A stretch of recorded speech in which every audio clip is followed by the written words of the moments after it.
ये वीडियो आप एंड तक देखें, इंशाल्लाह बहुत फ़ायदा होगा। बिस्मिल्लाहिर्रहमानिर्रहीम। बिज़नेस इन्फो पाकिस्तान की जानिब से मौलवी ग़ुलाम रसूल हाज़िर खिदमत है और आपकी खिदमत में सलाम अर्ज़ करता है। जैसे कि मैंने लास्ट वीडियो में आपको बताया था कि अब हम जो है वो केमिकल्स के बारे में बात करेंगे नेक्स्ट कुछ वीडियोस में, और केमिकल्स प्रिपरेशंस और स्पेशली हाउस होल्ड प्रोडक्ट्स। उसमें मैंने आपको घर पर ग्लास क्लीनर बनाने के भी 4 तरीके बताए थे।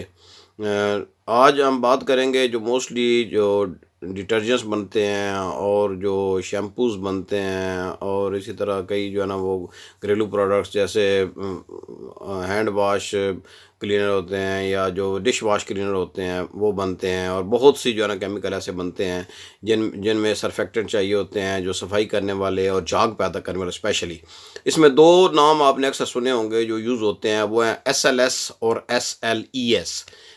ये मोस्टली लोग इसको मिक्स अप कर देते हैं और समझते हैं कि ये एक ही चीज़ हैं। वो इनकी प्रॉपर्टीज़ मिलती जुलती हैं लेकिन ये एक ही चीज़ नहीं है। SLS जो है वो सोडियम लॉरल सल्फेट है, और जो SLES है वो सोडियम लॉरेथ सल्फेट है।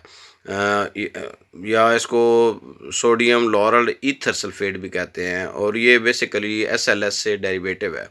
अब ये दोनों को अगर कंपेयर करें तो ये क्योंकि ये दोनों डिटर्जेंट्स में यूज़ होते हैं और पाकिस्तान में ज़्यादातर लोग SLS ही यूज़ कर देते हैं। SLS कई कंट्रीज़ में अब ये यूज़ ही नहीं होता क्योंकि इसके कुछ साइड इफ़ेक्ट्स भी हैं जो कि स्किन को इरिटेट कर देते हैं, और स्पेशली जो नाजुक स्किन होती है, जो टेंडर स्किन होती हैं, और क्योंकि लेडीज़ डिटर्जेंट्स यूज़ करती हैं घर पर और उनके जो स्किन है वो ख़राब होने के चांसेस होते हैं या रिएक्शन हो सकता है SLS से, सोडियम लॉरल सल्फेट से, क्योंकि इसमें सल्फेट होता है और ये आपकी स्किन को जो है वो डैमेज कर सकता है। अब सोडियम लॉरल ईथर सल्फेट जो होता है ये एक उसकी रिफाइंड फॉर्म है SLS की, और इससे रिएक्शन बहुत कम देखा गया है। और जो अभी जो अच्छी किस्म के जो शैम्पूज़ और अच्छी किस्म के जो डिटर्जेंट्स आ रहे हैं उनमें SLES ही यूज़ होता है, SLS नहीं होता है। उनमें एक वाज़ेह थोड़ा सा डिफरेंस ये भी होता है कि SLS most of the time powder form में होता है और SLES जो है most of the time liquid form में होता है। और इसके साथ अमूमन जब SLES आप यूज़ करते हैं तो इसके साथ नमक यूज़ होता है। नमक बाज़ दफ़ा लोग ये कहते हैं कि ये इसको थिक करने के लिए यूज़ किया जाता है किसी भी जो मटीरियल को, जैसे अगर आपने हारपिक बनाते हैं या आप कोई डिश वाश बनाते हैं उसको थिक करने के लिए जहाँ SLES डाला जाता है उसके साथ नमक भी डाला जाता है, तो लोग उसको यही कहते हैं। मोस्टली मैंने देखी है वीडियोज़ मैंने कई वॉच की हैं जिसमें कहते हैं कि ये जो है ना उसको थिक करता है। नमक भी बेसिकली नमक थिक नहीं करता है। नमक जो है वो जो सोडियम क्लोराइड है, एक तो वो क्लोरीन प्रोवाइड करता है जो कि डिसइंफेक्टेंट भी है, जैसे जरासीम कुश भी होता है, और सफाई के लिए भी यूज़ होता है सोडियम क्लोराइड। लेकिन ये असल में ये सोडियम क्लोराइड जो है ये यहाँ पर कैटलिस्ट के तौर पर काम करता है, और SLES की जो झाग बनाने की सलाहियत है और इसका जो थिकनेस है उसको मदद देता है बढ़ाने में। लेकिन कैटलिस्ट एक ख़ास हद तक यूज़ किए जाते हैं, जब इससे ज़्यादा इनकी मिकदार इस्तेमाल की जाए तो वो यूज़लेस हो जाते हैं। उनका जो अपना इफ़ेक्ट है वो फिर शुरू हो जाता है, एज अ केमिकल वो यूज़ होने शुरू हो जाते हैं। और इसी वजह से आपने कई वीडियोस देखी होंगी जी कि ये सोडियम को इस्तेमाल करते हुए आपने ख्याल रखना है कि अगर आप ज़्यादा इस्तेमाल कर दिया तो ये केमिकल पतला हो जाएगा। तो वो वाकई पतला हो जाता है क्योंकि वो एज अ केमिकल अब रिएक्शन शुरू कर देता है, वो कैटलिस्ट वो ख़त्म हो जाता है। तो हम बात कर रहे थे SLS की, तो SLS जो है वो जो डिटर्जेंट्स में यूज़ होता है ये आपकी स्किन को इरिटेट कर सकता है। डर्मेटाइटिस एक बीमारी होती है स्किन की, वो काज कर सकता है। तो इसलिए कोशिश करें कि अगर आप यूज़ कर रहे हैं कोई केमिकल में एज अ थिकनर यूज़ करते हैं तो थोड़ी सी महंगा पड़ेगा, लेकिन SLES यूज़ करें। ये एक तो उससे ये होता है कि झाग भी पैदा करता है, सरफेक्टेंट भी है, क्लीनिंग भी इसके से होती है। लेकिन ये अगर आप इसको कहें ना कि ये ज़्यादा क्लीनिंग करता है, क्लीनिंग नहीं करता। जितना इसको ज़्यादा डालेंगे ये इतनी ज़्यादा झाग पैदा करती है। ये झाग पैदा करने वाले जैसे डिटर्जेंट्स होते हैं ना, उनमें SLES या SLS ज़्यादा डाला होता है।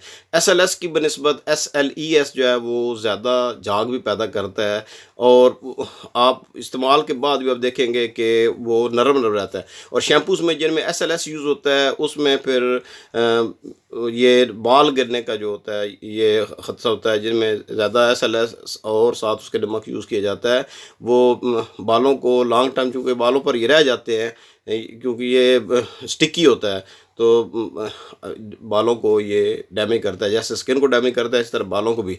SLES जो है वो स्किन को शाइनिंग देता है, स्किन में वो आपके बालों को भी शाइनिंग देता है और वो नरमी भी पैदा करता है। तो ये आज एक छोटा सा मैंने मौजू सोचा था कि लोग यूज़ करना बता देते हैं कि डिटर्जेंट्स बना कर दे रहे हैं जी कि इसमें इतना जो है SLS डाल दें, ये आपका थिक हो जाएगा, थोड़ा सा और डाल दें तो ये मज़ीद थिक हो जाएगा। थिकनर जो बनाते हैं जैसे ये जो फिनाइल थिकनर होते हैं, या जो हैंड वाश थिकनर होते हैं, या जो बर्तन धोने वाले जितने भी हैं लेमन बैग्स वगैरह उनमें यूज़ करते हैं।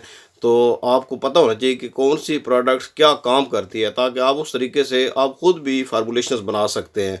सिर्फ थोड़ा सा जो है ना आपको स्टडी करनी है, और उन जो केमिकल आप यूज़ कर रहे हैं उनके बारे में आपको नो होनी चाहिए।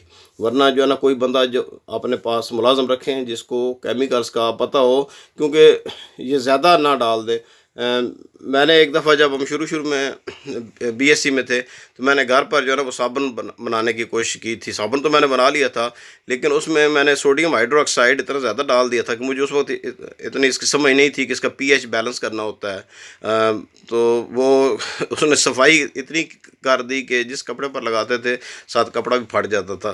तो ये बात बाद में समझ आई कि वो उसका उसमें बहुत ज़्यादा मैंने सोडियम हाइड्रोक्साइड जो कास्टिक सोडा होता है वो ज़्यादा डाल दिया था। वो हाथों को भी डैमेज करता है और वो कपड़ों को भी फिर ज़्यादा डैमेज करता है। सफाई मैल तो निकाल देता है। तो सिर्फ मैल मैल निकालने के लिए साथ कपड़े का भी जो है ना वो सत्यानाश कर देता है। तो उसका एक बैलेंस होता है।